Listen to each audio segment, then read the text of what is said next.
తెలంగాణ రాష్ట్రంలో త్వరలో జరగనున్న లోక్సభ ఎన్నికలలో మెజార్టీ స్థానాలను బీఆర్ఎస్ సొంతం చేసుకుంటుందా? వచ్చే ఎన్నికలపైన గంపెడు ఆశలు పెట్టుకున్న బీఆర్ఎస్ వర్కింగ్ ప్రెసిడెంట్ కేటీఆర్ ఆశలు నెరవేరుతాయా? మళ్లీ రాష్ట్రంలో బీఆర్ఎస్ పార్టీ చక్రం తిప్పుతుందా అంటే కష్టమే అనే సమాధానం ఎక్కువగా వినిపిస్తుంది. అయితే బీఆర్ఎస్ వర్కింగ్ ప్రెసిడెంట్ కేటీఆర్ మాత్రం లోక్సభ ఎన్నికలపైన ఆశలు పెట్టుకున్నారు.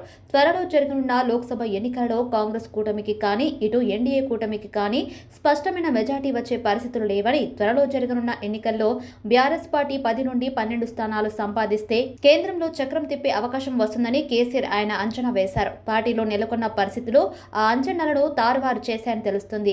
ఇక ఇదే విషయాన్ని పార్టీ శ్రేణులతో కూడా కేటీఆర్ చెప్పుకొస్తుండగా ప్రతి బీఆర్ఎస్ కార్యకర్త ఎంపీ తానే అన్న విధంగా పోరాటం చేయాలని పార్టీ శ్రేణులకు దిశానిర్దేశం చేస్తున్నారు కేటీఆర్. అయితే ప్రస్తుతం పార్టీ ఉన్న పరిస్థితుల్లో ఏ సమయంలో ఎవరు పార్టీ నుంచి జంప్ అంటారో కేటీఆర్ కు అర్థం కాకుండా పోయింది. ఒక పక్క ఫోన్ ట్యాపింగ్ కేసు ఎప్పుడు ఎవరి మెడకు చుట్టుకుంటుందో తెలియని పరిస్థితి నెలకొంది.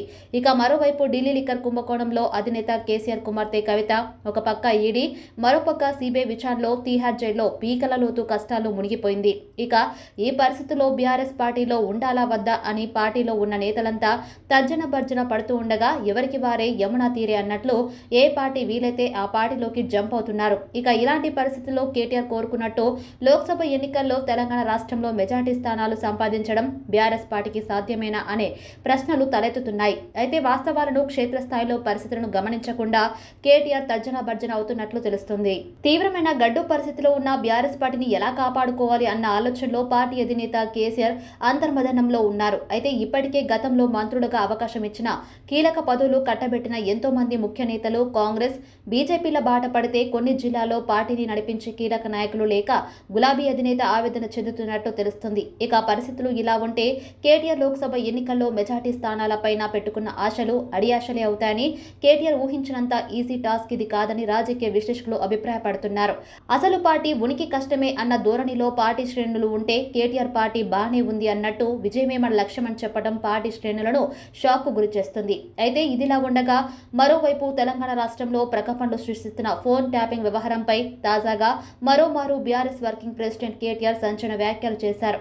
ఫోన్ ట్యాపింగ్ తో తనకు ఎటువంటి సంబంధం లేదని, అవసరమైతే నార్కో అనాలిసిస్, లైట్ డిటెక్టర్ టెస్టులకైనా తాను సిద్ధంగా ఉన్నానని కేటీఆర్ పేర్కొన్నారు. తనపై నిత్యం ఆరోపణలు చేస్తున్న సీఎం రేవంత్ రెడ్డి, ఇతర మంత్రులు, ఎమ్మెల్యేలు కూడా తనతో పాటు లైట్ డిటెక్టర్, నార్కో అనాలిసిస్ టెస్టులకు రావాలని కేటీఆర్ సవాల్ విసిరారు. తన ఫోన్తో పాటుగా రేవంత్ రెడ్డి తన మంత్రివర్గంలోని బట్టి విక్రమార్క, ఉత్తమ్ కుమార్ రెడ్డి తదితరుల ఫోన్లను, ఇతర ప్రతిపక్ష పార్టీల నేతల ఫోన్లను ట్యాప్ చేస్తున్నారని కేటీఆర్ సంచలన ఆరోపణ చేశారు.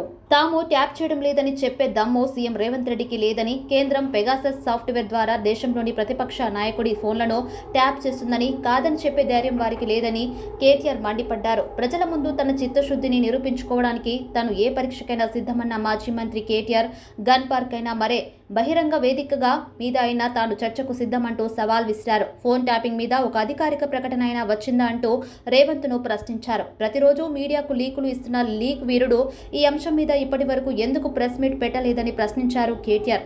నిజంగానే ఫోన్ ట్యాపింగ్ జరిగితే దానికి సంబంధించిన ఆధారాలు ఉంటే కోర్టుకు ఇవ్వాలని, కోర్టులో నిరూపించాలని కేటీఆర్ స్పష్టం చేశారు. రాష్ట్రంలో ప్రభుత్వం నీదే కదా, నిన్ను ఎవడు ఆపుతున్నారు అంటూ రేవంత్ రెడ్డిని ప్రశ్నించారు. నీకు సత్తా ఉంటే, నీ ప్రభుత్వానికి దమ్ముంటే ఆధారాలతో కోర్టు ముందు నిలబెట్టండి అంటూ సవాల్ విసిరారు. తప్పు చేసిన వాడిని శిక్షించాలని అన్నారు.